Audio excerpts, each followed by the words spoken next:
Horror Coast to Coast is a movie review podcast featuring strong language, horror film spoilers, and discussions of violence, gore, and disturbing subject matter. Listener discretion is advised.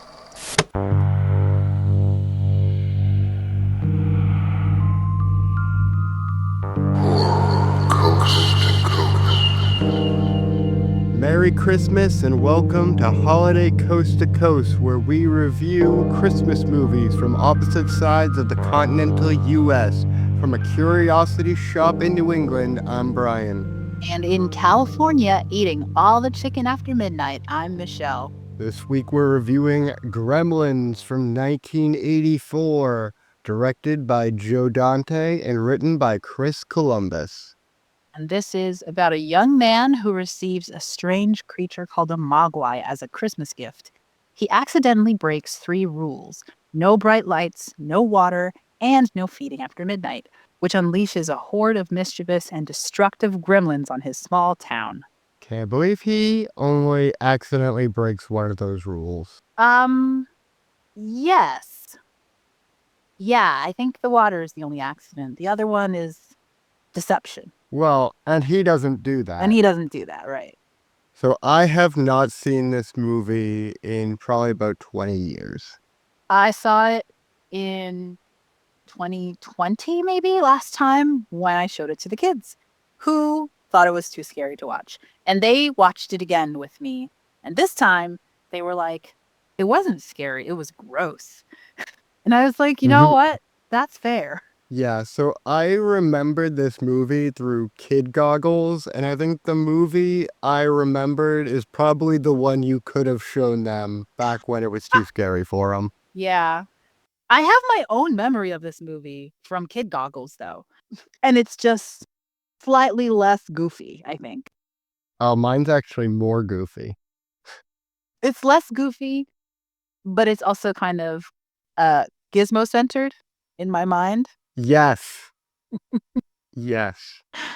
Very much. Okay. So we start off, a dad's in a curiosity shop looking for a present for his son. And this setting would probably not make it in today's political correctness. Yeah. This shopkeeper is way more stereotypical than I remembered. Yeah. He's like straight out of the 17th century. Yeah, with one like cloudy eye. Yeah. Smoking the very long pipe. Oh, yes. So he's running the shop with his little grandson, who's basically Short Round from Indiana Jones. Yeah. Also, I think one of the interesting depictions here is you have like not just old East Asian man, you have the young kid who's clearly Americanized because he got a baseball cap on, right? So he's not nearly as mysterious as and exotic as the old man. So we hear some singing, and it's coming from a cage, and we don't see what's in there, but this dad wants to buy it for his son. Yeah. And the old man's like, no can do. Yeah. So one of the things that's established kind of quickly, like briefly, but then becomes more of a fixture in the movie is the fact that this dad is an inventor of like random gadgets. And so the reason he walks into this store to begin with isn't actually to buy anything. It's to sell him this like Leatherman type switchblade gadget where he's like, you need a toothbrush, you need a razor, you need a mirror. And he's showing him. And it's funny because he's like, this man is so confidently delivering this sales pitch that he doesn't give a fuck who his audience is. This old guy is clearly not his audience. He's just like, I don't care. I'm just gonna tell you. And he comes across as like an out of touch salesman almost. But then when he sees the mogwai and is like, ooh, I want to buy that for my son, he throws down like $100, $200, which I looked that up. That's $623 today. So he's got like a ton of cash on him that he can just throw down on a Christmas gift, even though he's maybe kind of down on his luck. I can't tell. It's established later on that he actually is, but in this beginning, you think he's successful or something because maybe he's making a poor sales pitch, but he obviously has cash to spend. Yeah, and to be fair, that's not a lot of money for like a purebred pet, let alone the most exotic pet in the universe, apparently. That's true. That's true. But also imagine throwing that much cash down at a like a little specialty consignment shop. Like, that's crazy. Yeah, over something you know literally nothing about. Yeah. Like the way I picture is like imagine like a bush baby or like an eye or one of those weird exotic animals that you know you wouldn't be able to take care of. You know there's a reason no one keeps these as pets, Yeah, right? for sure. And so as he leaves, oh, the grandfather refuses to sell it to him. And then the kid is like, Yeah, he's fucking crazy. Wait out back. yeah. So the little kid sells him it. He's like, "We need the money. Grandpa's crazy."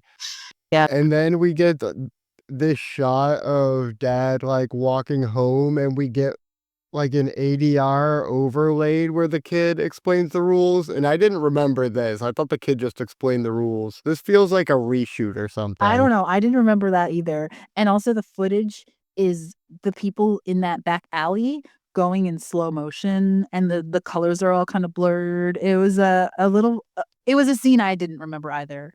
And I'm also not even sure if that's the kid talking in this scene. It sounds like a different voice. Oh, I thought it was the kid. I just assumed it was.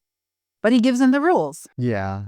No bright lights, no water, and never, never, never, never feed them after midnight. Yeah. So I remembered this first scene pretty vividly. It's pretty much how I remembered it.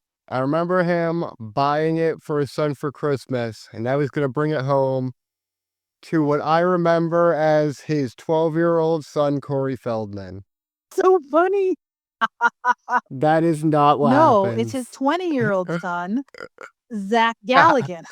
So this is Very my funny. kid glasses where I'm like, oh yeah, this movie is about a 12-year-old.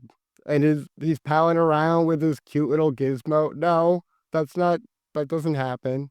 So I I remember was it so as convinced. like an older kid, like older than 12, but I didn't know that he's a full ass adult with a job and everything. I Yeah. did not realize that. I don't know what I thought they were doing at the bank when I was a kid. I guess I just thought they were like in a banking class or something. Well, see, m- my kid goggles are like, there was never any bank.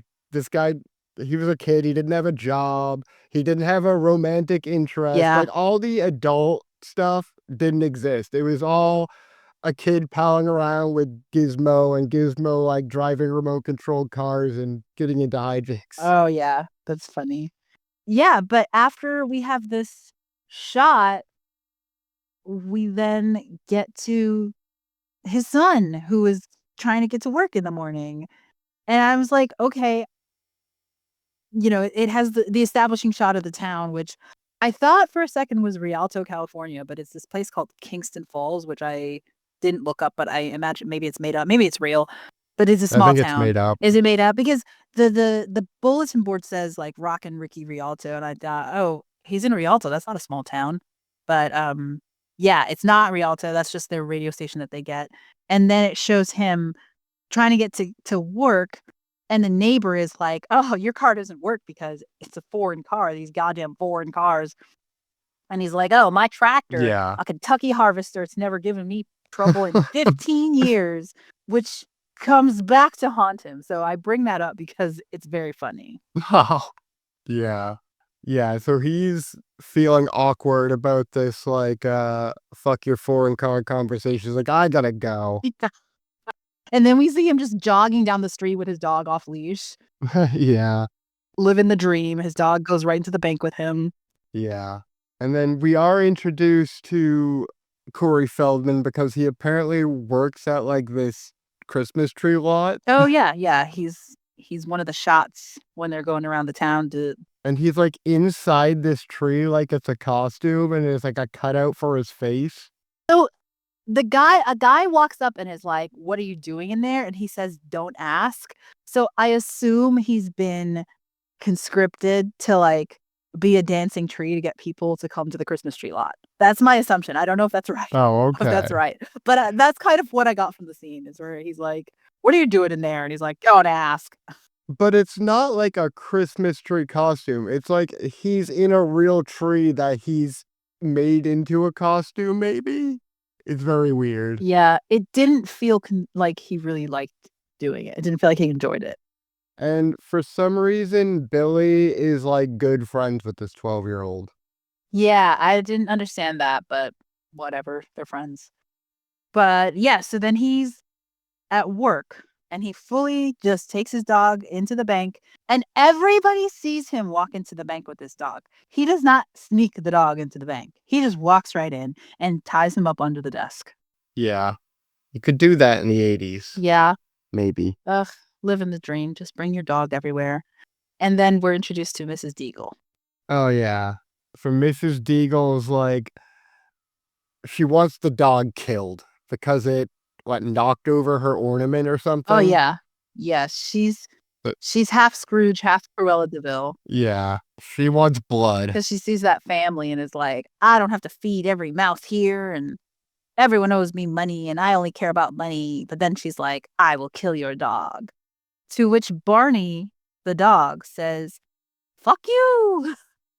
And he lunges over the True. counter and essentially just like jumps at her.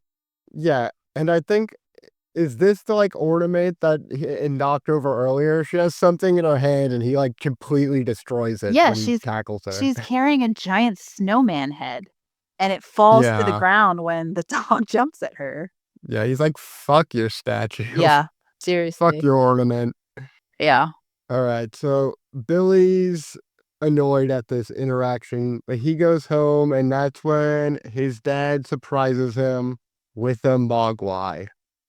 Yeah. But before he goes home, he stops at the bar. And that's where we find out that Kate, who is his coworker, has a second job. And she's there because Mrs. Deagle is essentially raising the rent and shutting down places. And so this guy, Dory, who is the owner of this bar, she's like, I'm just working here because Dory needs the help and I want to make sure his bar doesn't get shut down. And Judge Reinhold comes in and surprise, he's an asshole. Yeah. But yeah, he has this brief interaction where we're introduced to the fact that Katie also works at the bar. And then he goes home. Yeah. And then his dad gives him this ornate box and he opens it up and it's a mogwai. He's like, it's a mogwai. It's some Chinese word or something. Yeah. And he tells him the rules. Yeah. So then he invites his best friend, the 12-year-old, over to see it. He shows up to deliver their Christmas tree. And he's like, Oh, okay. I just dropped your tree off. What's going on? And he's like, oh, I just got a present. It's a mogwai.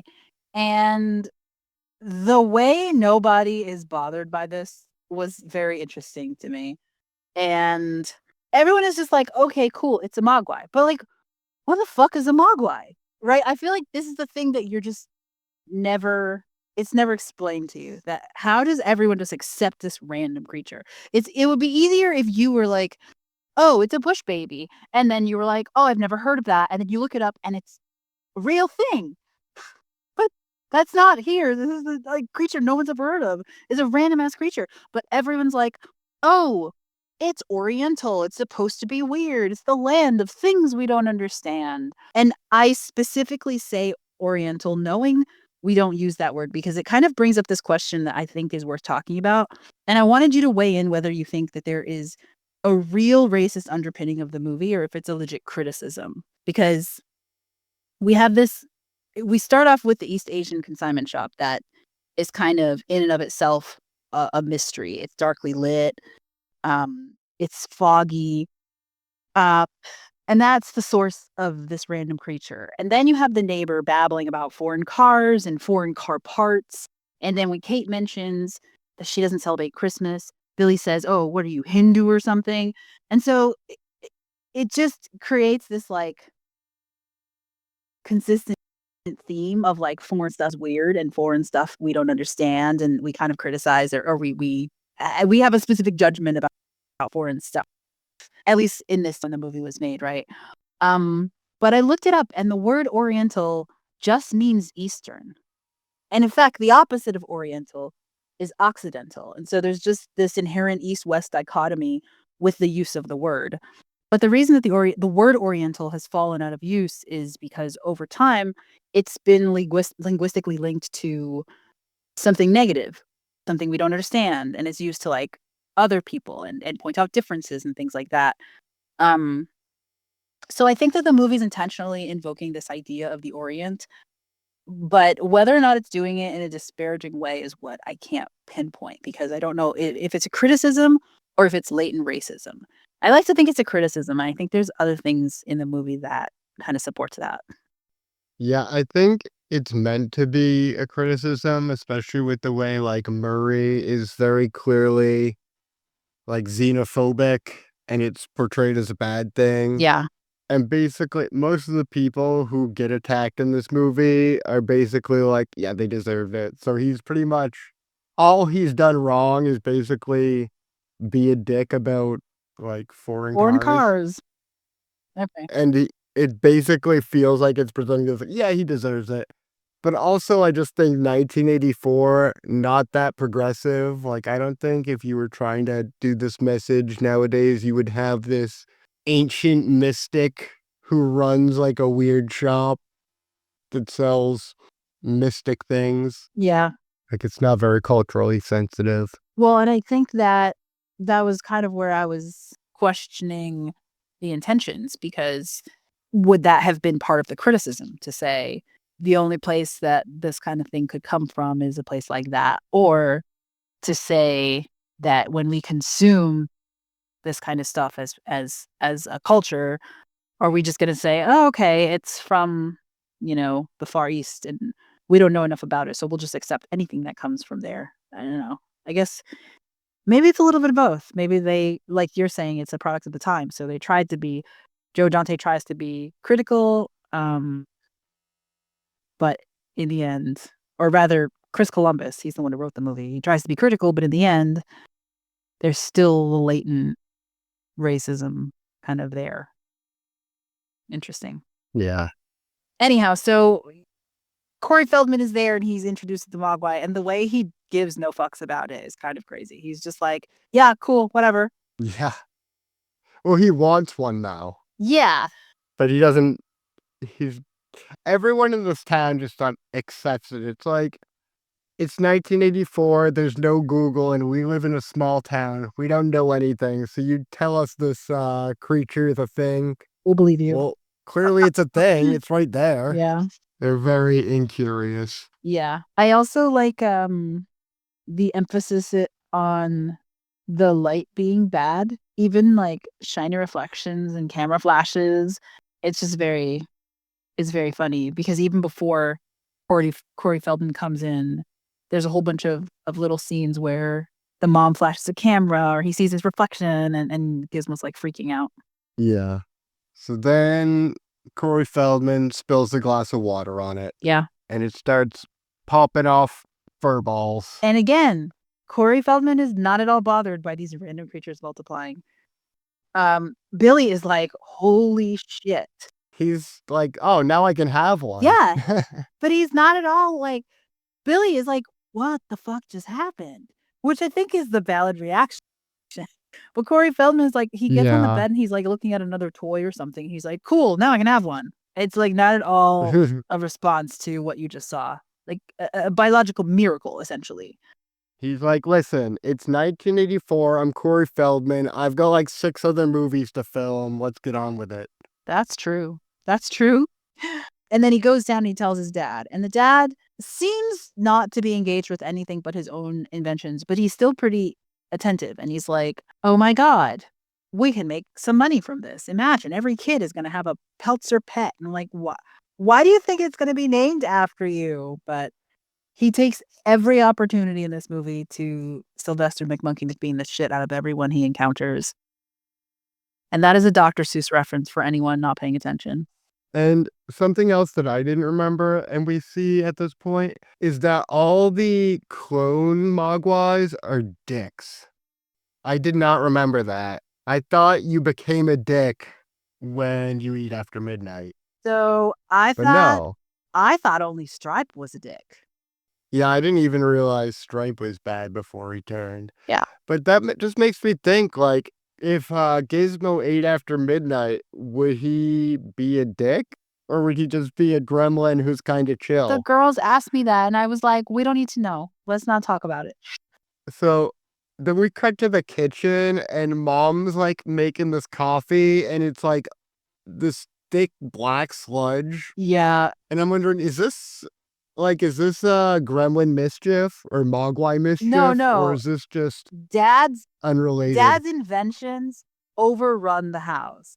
'Cause there's, like, the So this egg is his breaking coffee machine. maker? Yeah. There's the egg breaking Oh, machine, okay. there's the orange juicer, and then there's the coffee machine, and the mom just through and through supports the dad.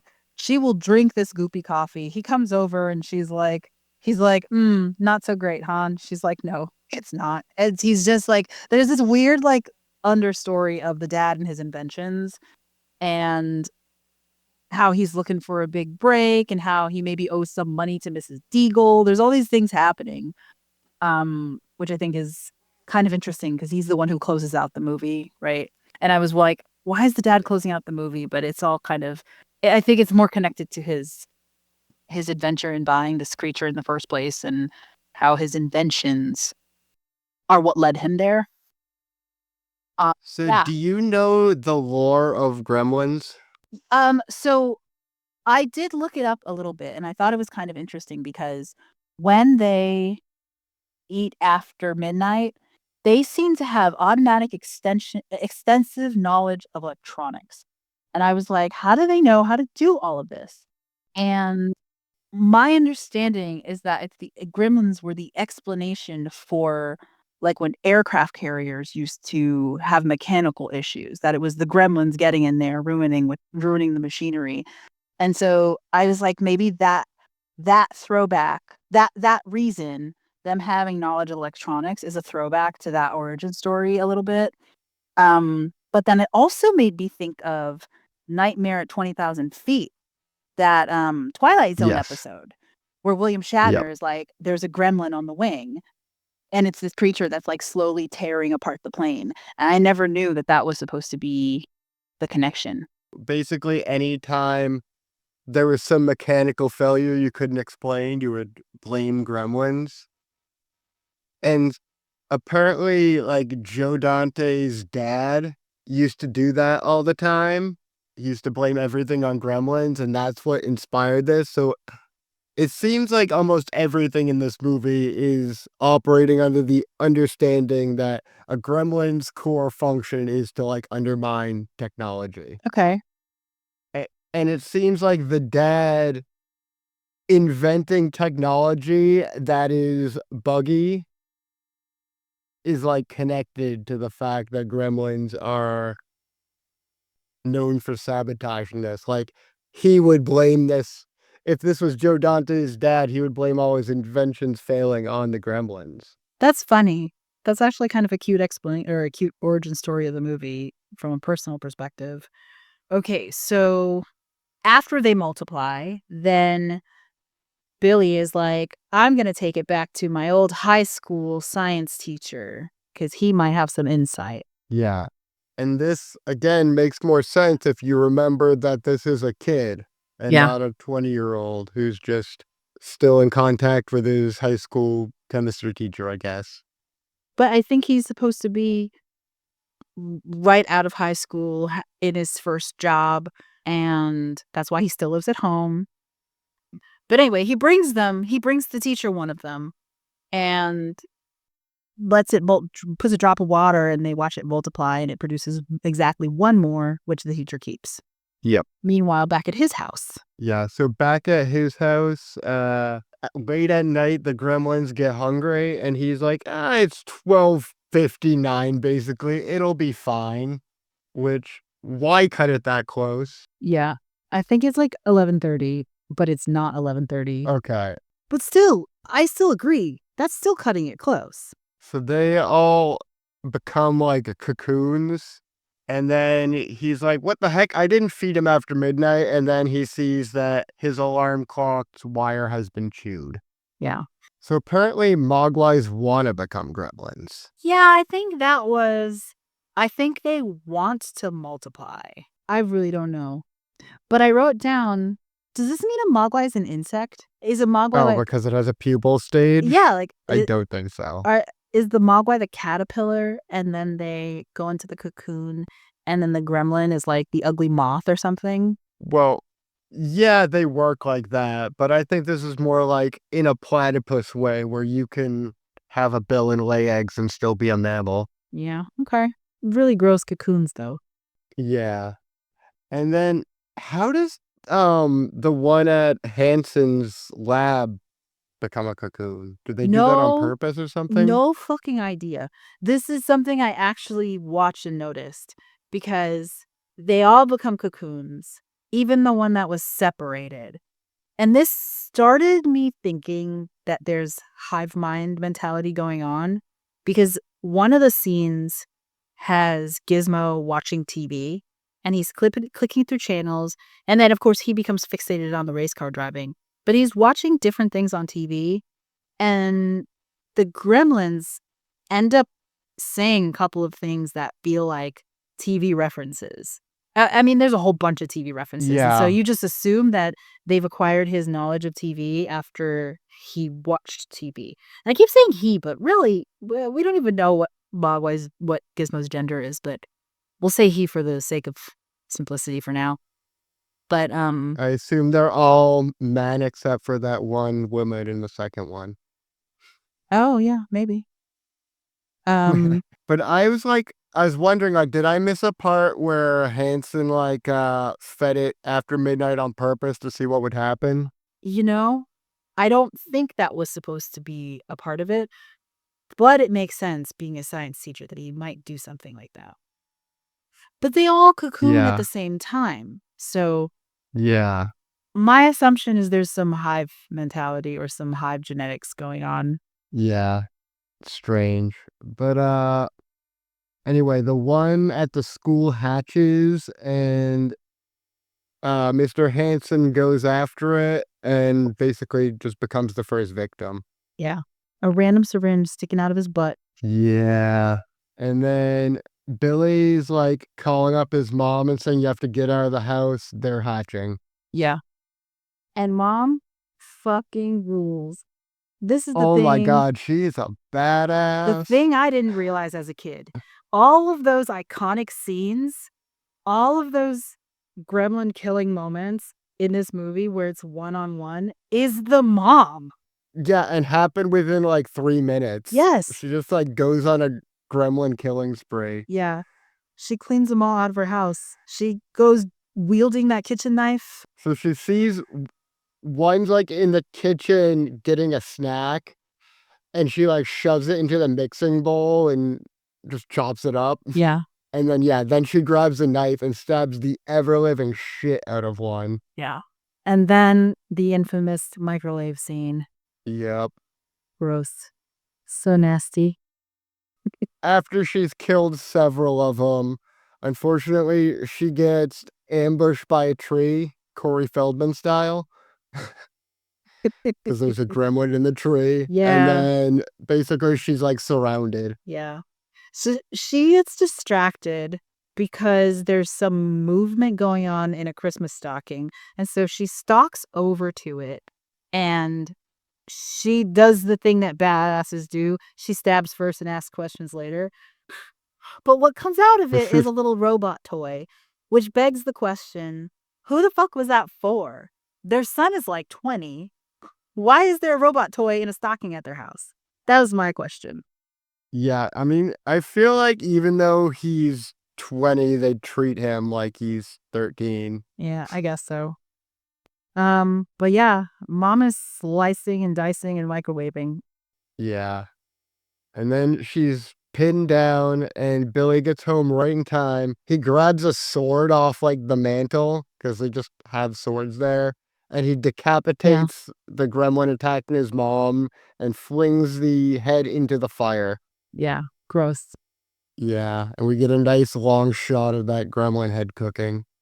Yeah, and then we see Spike, not Spike. I keep calling him Spike. Stripe. is kind of watching all of this and is like, bye, bitches. And he jumps out the window. Yeah. So he goes back to the school, right? I think he had just come from the school. Stripe goes to the school because then Oh, he right. jumps into the Because the pool pool. is there. Yeah. Right. And Billy scoops up Gizmo, sticks it in a backpack, takes his mom over to the neighbors and follows his footprints in the snow. Yeah. And that's when Gizmo becomes just like cooing sounds coming out of a backpack for half the movie, basically. Yeah. I guess this animatronic was an absolute nightmare. Apparently, they originally had planned for Gizmo to become one of the Gremlins, but they're like, nah, it'll be like a nice family film if we keep the cute thing around. And then it was like a nightmare for them to keep it. I was gonna say, I'll not hear it. I will not hear of it. But you know what? All those cooing sounds, Howie Mandel, Yep. which is so crazy to me. And apparently the body count was going to be way higher and it would have included Lynn, which bullshit. Wait, who's Lynn? The mom. The mom. Ah, no way. That would have Yeah. been unbelievable. I wouldn't have bought that for 1 second. Although she does basically exit the movie here because she has injuries. Yeah. No, that's true. But glad she made it out because she did the most damage so far. Yeah, she was a badass. So Stripe jumps into a pool and multiplies himself, and then Billy goes to the cops and tries to explain, and they're laughing at him. And the cops laugh at a legitimate problem, which is a running theme in many of these movies we have talked about. And that kind of made me think, whatever made the public think that we could trust the police?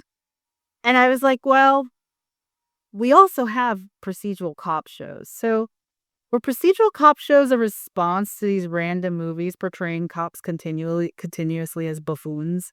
Because we get like the cops that are just fucking around, and then we get the procedural cop shows that shows everything that they do and all of the problems they could encounter, and also offers reasonable explanations for why they might not be as effective as they want to be, and et cetera, et cetera. I feel like, is this a big manipulation on the media's part to get us to trust police again? I feel like it might be a bit of like the opposite. I feel like originally, like in the 60s and 70s, all these like cop shows were just super pro cop. And I feel like making them buffoons or making them be assholes who ignore real problems was like a reaction to how they were I always see. portrayed as the hero. The 70s and 80s, where Yeah. they just become straight assholes and buffoons. Y- Okay. That actually makes sense. And I mean, it also makes sense why I would think of it the opposite way, because I didn't experience the first part, Yeah. right? I didn't experience the decades where cops were always the heroes. I experienced the opposite of cops being dummies until, I don't know, maybe the early 90s, where they started being serious and showing us exactly what their methods were and things like that. Yeah. So, interesting. Yeah.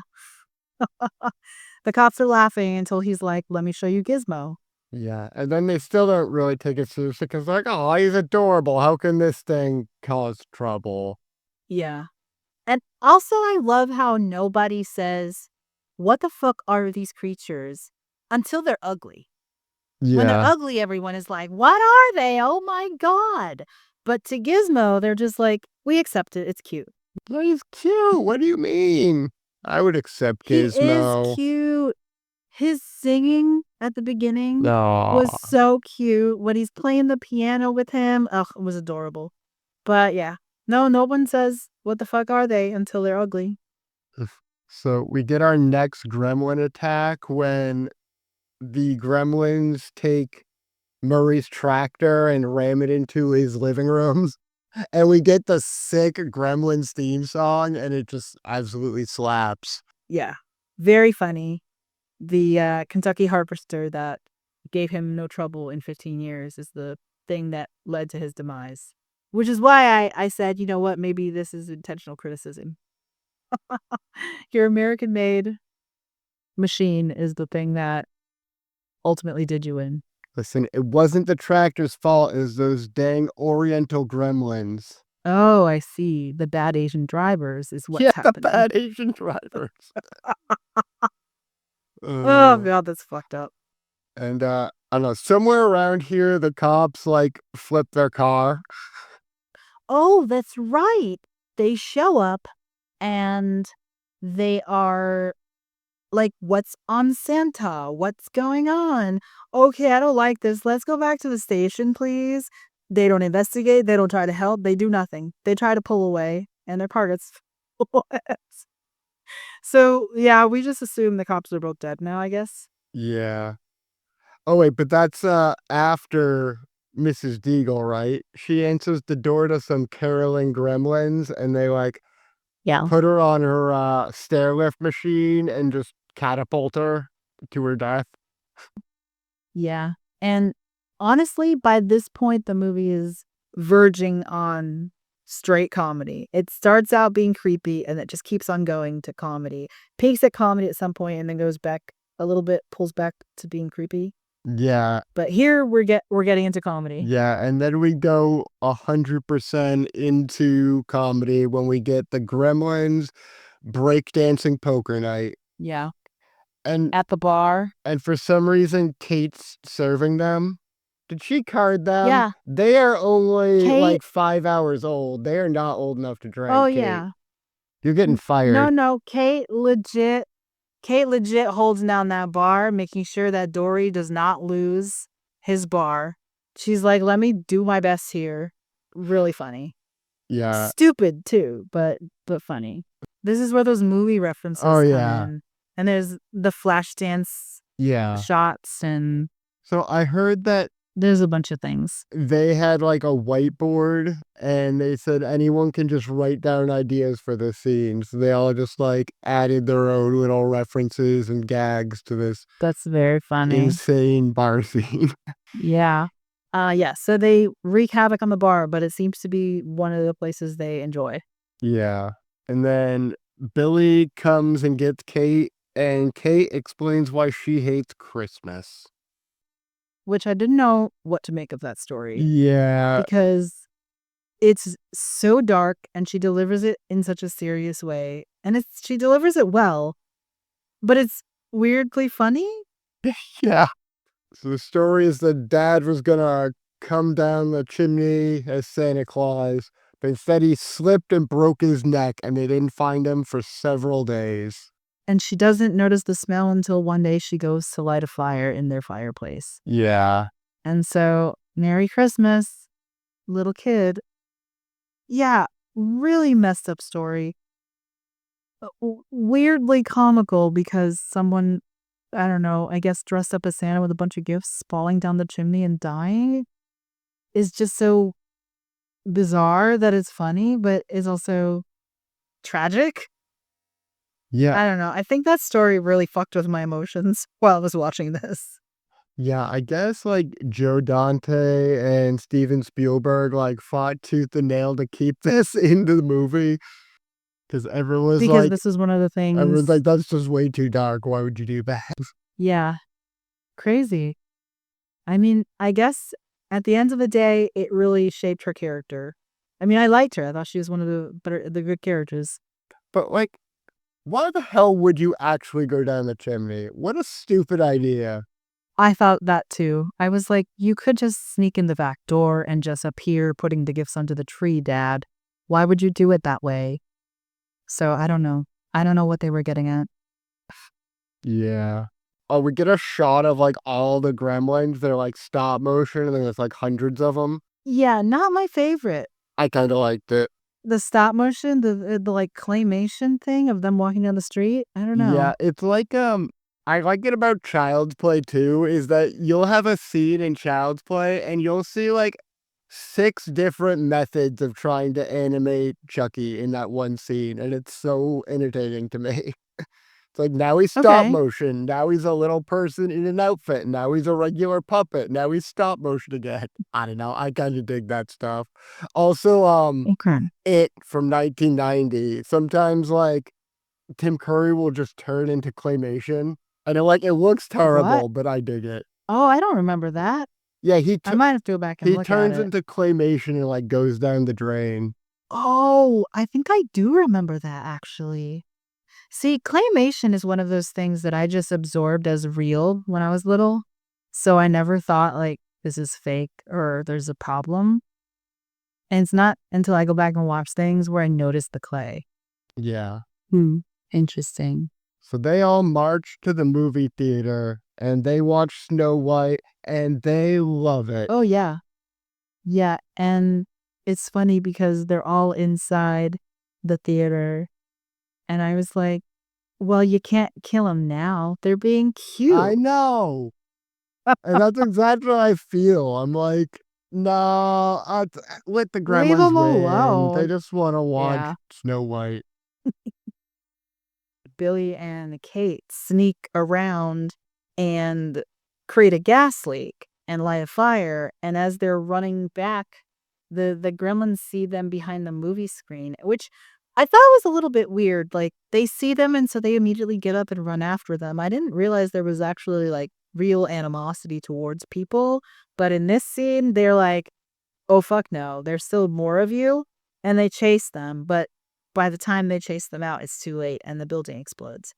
But Spike, again, I call him Spike, Stripe, um, he's taking a detour to go get some candy and he's not even in the building. And so they're like, ah, shit, he wasn't there. So now we have to go chase him down because he's their leader. Yeah. So they get into this fight and how do they end up melting him? So I think what happens is that Billy gives his backpack to Kate and is like, watch Gizmo for a second and make sure no one runs out or something. She's supposed to guard something. And of course she puts the backpack down. Gizmo gets away and we see how we see him kind of like belly crawl to the toy section and he gets in a little tiny car and it's so cute. Yeah, he And he's steals a just car. driving.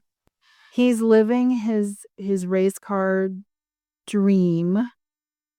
He's living out his race car driver dream. And he gets to a place where there's a fountain and Spike is about to jump in a fountain. And he does something, he like pulls some shade and then ducks and the sunlight Oh, comes yeah. in. But the shot of him when he gets to the fountain and his back starts bubbling, so fucking nasty. Yeah. And then he basically just starts melting Raiders of the Lost Ark style. It's pretty Yeah. gruesome. And he melts down to his skeleton, which we Yeah. can see vertebrate. Oh, yeah. True. So not insect. Yeah. But yeah, and that's basically the end of that part. Yeah. And then we get the shot of them all back at home, recovering. Poor Gizmo, he's sick. They're taking his temperature. Yeah. They're watching the news. And then Mr. Wing boom, shows Grandpa up. disappears. Yeah. Just appears in their living room. And the way he flings that cash on the couch and is like, you stupid motherfuckers. It was so good. Yeah. He's like, yeah, sold. He's like, this is the man that sold me Gizmo. He's like, yeah, sold. Yeah. Here's your fucking money back. Interesting choice of words, he says. Yeah, really good. He reprimands them. And all of Western culture because he just like it says, you are not ready. Yeah. You're not with your TV and the way you have no respect for nature. He really goes in. Yeah, he's like, you let him watch TV? You have no respect for nature's gifts. Yeah. Like, let him watch TV. You are not ready. He loves it. Yeah. But then the whole movie, no one realizes, and I didn't realize it either. We heard him say a word here or there. We didn't realize that Gizmo can legit talk. Oh, yeah. He has a full-on conversation with this man. And he's like, oh, you understand what he says. And he says, one only has to listen, which I thought was a little bit bullshit because I'm like, you're like speaking Mandarin to him or something. You're obviously speaking in a language that is not English. So what is that? What is it that Billy has to listen to? I'm But confused. I do believe that Gizmo is like saying things in English throughout the movie. It's just in He that, does. yeah. So he is speaking English. They haven't really been listening to him. They haven't listened to his little. I mean, I feel like he says, bright light a few times, and they're like, oh, he doesn't like Yeah, the light. They respond to a couple things, yeah, it's but true. it sounded like this man was having a conversation and asking him it was definitely a re- um question and answer kind of thing. Like, Yeah, how has it been? Are you doing okay? And he answered him. But yeah, I mean, to be fair, the dad apologizes. yeah, he does. So then Mr. Wing takes Gizmo and they walk off. And this last scene, he's like walking off into a map painting of the town, and I think it just looks Yeah. beautiful. I really like how it Oh yeah. looks. It was pretty cool. And the dad gives the last voiceover, Yep. which is basically, you never know, there could be a gremlin in your house. Oh yeah. Whenever something's breaking or something's broken or something's out of order or something goes wrong, you never know. Or Could your be a gremlin invention in your doesn't house. work. Yeah. Which, what? Now that I'm putting it in the context of what you're saying about the the mischievous aspect where you can blame things not working on the gremlins. Maybe that's the whole point of having the dad be this inventor who's just like Yeah. everything is slightly off. Everything has something that's kind of wrong with it. Because this man is actually a really good salesman.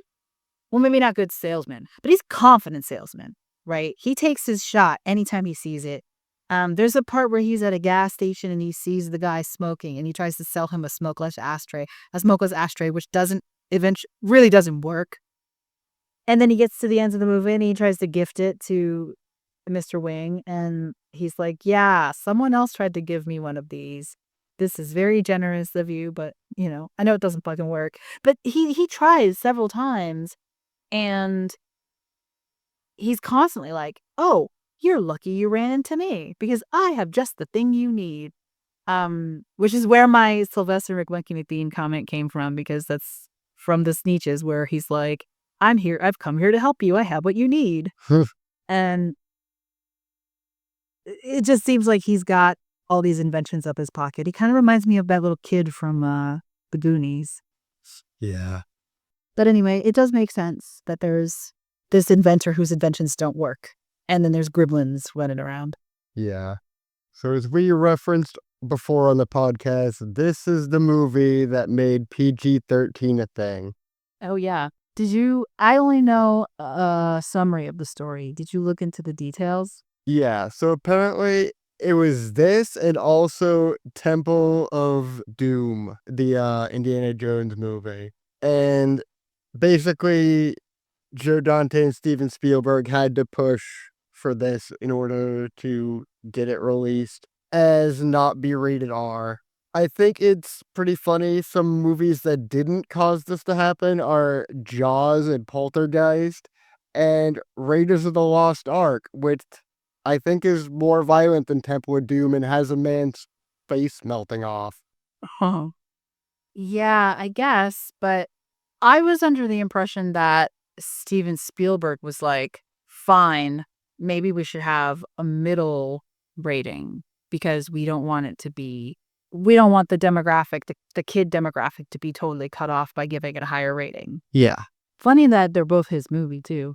Yeah. Steven Spielberg, who we think of as being like a wholesome director. Yeah. I mean, it makes sense because he's both known for family movies, but also like most of his movies, they don't really hold back anything. Yeah, that's true. All right. Anything else you have to say about Gremlins before we get to rating it? I was going to say that I did enjoy the fact that the characters were all likable. I think that on the whole, the dad seems like a good dude. Like he's just trying to do the right thing for his family. Yeah, his son is supporting them in a way, and he's kind of blowing his money on exotic creatures, but he still seems like he is he's there. He's present. He's aware of what's happening. He's trying to do the right thing. He's not ignoring his son, you know? He's not like a stereotypical 80s movie dad. He's more like caring. So I was really happy about that. And then I also think Billy, as the protagonist, was a really likable character because he takes responsibility right away, even though it's not entirely his fault. Corey Feldman just fucking disappears. Yeah. Like, you're the little shit who spilled water on him, and you don't even want to help in this escapade to get everything back in order. Thanks a lot. Yeah, he's like, But, bye, I gotta go film Friday the 13th, part 4, leaving this movie. yeah, no. Yeah, and Billy, basically, he does all the right things. It's kind of like a confluence of events that makes things go wrong, and the Gremlins themselves working against him.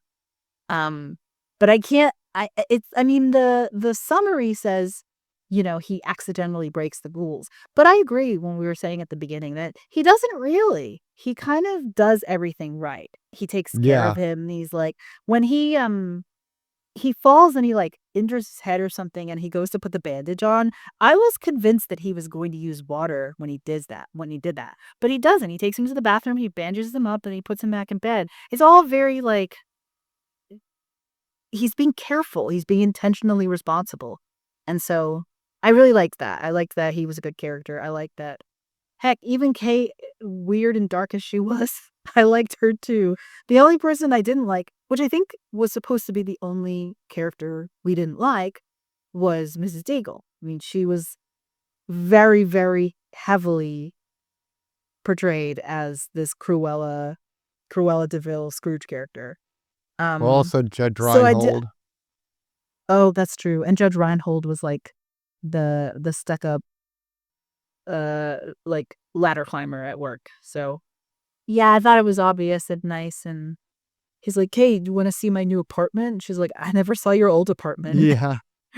which which is good. Everyone kind of we don't ever have to feel tension from the characters, which is great. The tension is all in the actual things happening in the movie. So I do want to say that the water rule is totally inconsistent because apparently gremlins can walk through snow just fine. And they say don't even give them water to drink, but Kate serves them all drinks and they don't it's true. multiply. That's true. Um, and that snow thing the kids picked up on. Yeah. They were like, "How are they walking in the snow then?" And I was like, "I don't know, guys. It's movie logic. Just work with it." That movie logic you just accept.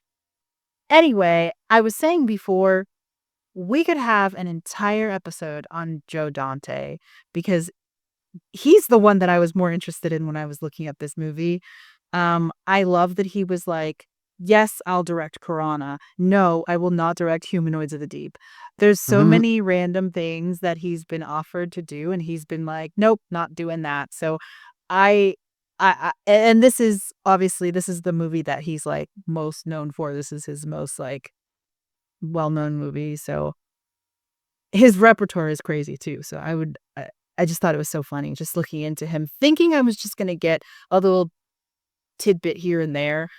No, there's a whole world of information about Joe Dante and all of his extensive work. So If I was offered to direct the movie about the merfolk that rape people, I might say no to. oh yeah, I get that. I agree. And I didn't like it, so I'm glad he didn't do it. But yeah, I like Joe Dante, and so I think we should definitely look into more of his movies. We've already watched Piranha, so Yeah. So you looking forward to Gremlins 3? not sure about that, but I did see that that was on the agenda. Is it 2027 or 2026? Yeah, November 2027, I believe. Okay. Yeah, I don't know. We'll see. All right, so what are we rating this? Um, honestly, I love this movie and I realize that there are there are some flaws. It's got an 80s cheesy streak to it, and I don't care. This is a for Christmas tree for me. I'll give this 4 remote controlled cars being driven by Mogwai. Very nice. Yeah. Cool. Okay, so this marks the end of, well, it's what Brian and I are calling the end of our first season. I hope everyone who's been listening has been entertained or, I don't know, at least smiled at some point. If you weren't completely terrified or grossed out by anything they talked about, but Brian and I are going to be heading into 2026 for our second season at the start with what I'm going to call New Year, New Horrors, Who Dis. So we're going to be bringing more movie talk, more gore, hopefully more guests, and a new theme song. So I'm very excited. We will see you all for the start of season 2 on January 10th in the new year. All right, until next year. Until next year.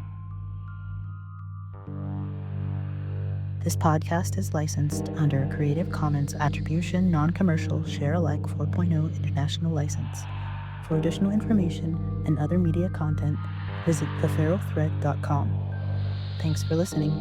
Until next week.